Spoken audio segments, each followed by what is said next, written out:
Hey everyone, today I have these Masters of the Universe figurines. These are the ones you can get at Dollar Tree, and I finally found all of them. I had all of them except for Man-at-Arms. He was tricky to find for some reason. But anyway, now I have them all, so I'm going to go over each of them with you. Alright, let's start with HeMan. He's really well painted. I really like this. This is really cool. Oh, and he's painted all the way around. That's nice. Even his little armband things are painted all the way around. Kind of bright. There, that's a little better. I like the base. Oh, and when I talk about the packaging, I like the retro packaging, how it's designed to look like one of the actual old ones, but yeah, not the back. The back's just boring. Get rid of that. So yeah, the sculpting on this guy is really nice too. You see all the detail, even in the sword. And I like the little shiny, it's not just gray like that harness thing he wears. It's actually got a shine to it. Got the eyes and eyebrows. Really, really cool figurine.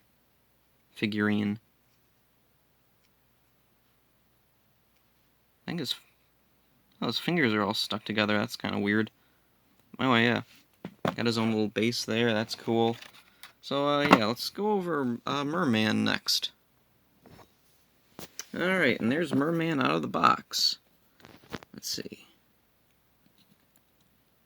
That's a pretty crazy face. Let's see, and there's his little sword there. Got the armor. Let's see. Got the little harness thing there. Look how they even keep that little, like, the locks on the back, even though it's a figurine, and it's not like this is removable or anything. Anyway, pretty nice figure. I would have liked if they had based this guy more off Merman from one of the cartoons, rather than the toy itself, because the toy itself has a pretty ugly-looking face, in my opinion. So yeah, but still, it is really nice. Oh, and they even have that, like, weird kind of texture on the back of his head. That's really weird attention to detail. Let's see, how about Man-at-Arms next? There he is in the box, looking cool. Alright, and there's Man-at-Arms. Now, he has a lot of little details, especially on the helmet. Got those little yellow doohickeys on there. Let's see, has his little club there. He has all the armor on, even the leg one, which is cool, because in secondhand figures, you don't usually see that, so it's neat that they keep all the, like, original armor on, like you would have had if he were a real toy. Oh, and this is weird. He has black hair. I thought he had brown hair. Anyway, it's interesting they added the mustache, because most of these are based on, like, the actual toys, but for him, they added the mustache. I guess it's, I don't know, so iconic for him to have the mustache. I see there's some paint splatter there, like under the armor.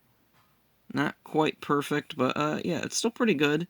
Well, the strap's colored all around on the leg, but not on the arms. That's weird. Everything else is colored on the, even hair, which, yeah. Is it supposed to be black? I can't remember. Yeah. Oh, anyway, nice figure. Looks like they missed a bit on his one eye there. Yeah, other than that, really nice. Really love all the little attention to detail on these figures. These are really nice figures. So yeah, put them there, and let's see, who next? Let's see. Oh, it's Orco. And here's Orco.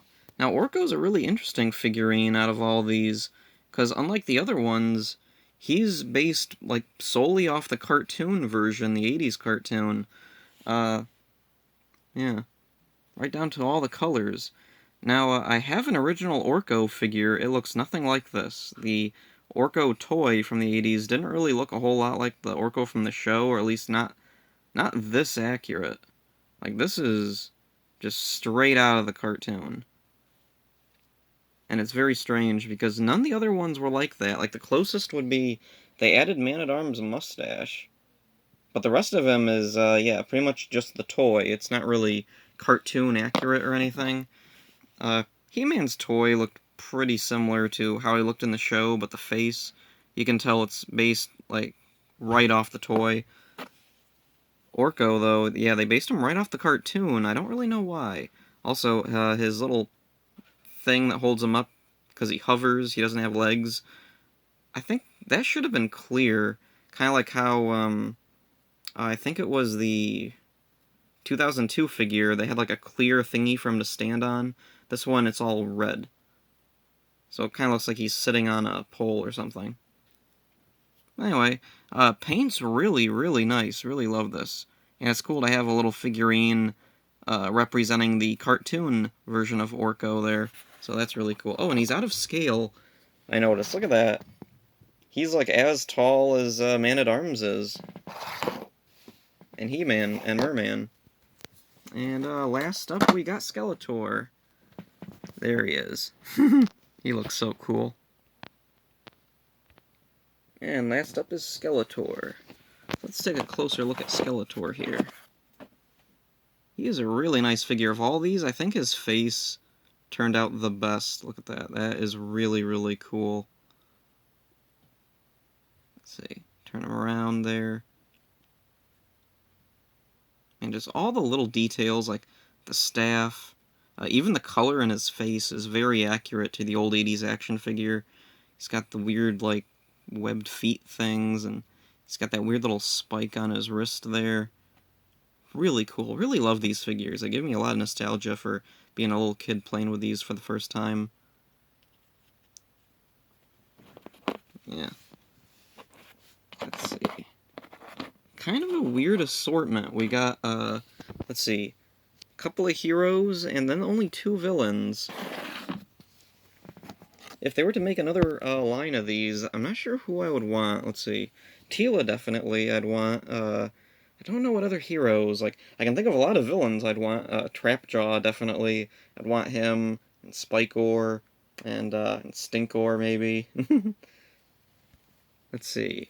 Oh, and Zodak. Zodak would be a really cool figure to make in this miniature style. I'm also wondering if they would make any more cartoony ones.